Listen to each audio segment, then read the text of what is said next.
You want tips for substitute teachers? I just did a whole series on substitute teaching, and now I'm going to recap some of my favorite pieces of advice. Welcome back to Capo TV and the final video in the substitute teaching series. These are some of my favorite pieces of advice from my series on substitute teaching. These first 3 tips are from my video, How to Be a Good Substitute Teacher: Expect, Accept, and Understand.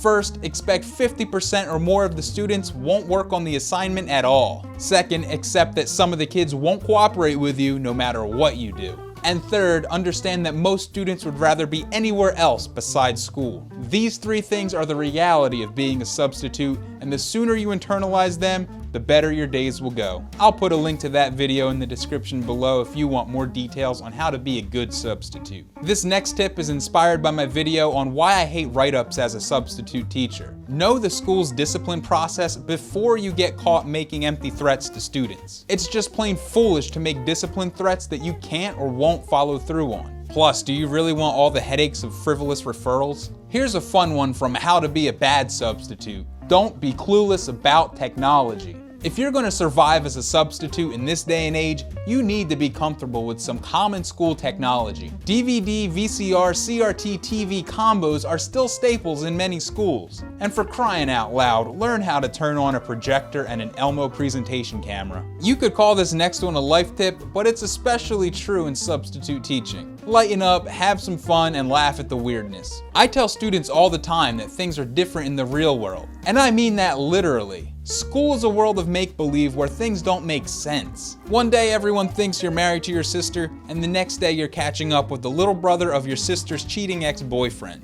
And finally, my last tip, don't turn students into criminals. They don't all deserve it. The significant difference between school and prison is that school kids get to go home and sleep in their own beds. Just because there's a fine line between school and prison doesn't mean that you as a substitute should treat all students like criminals. I talked about this a little bit in my video on why I hate bans on cell phones in school. The rules turn good students into common criminals. If students are treated as the enemy and as criminals in school, then it's kind of a self-fulfilling prophecy that they become actual criminals later on in life.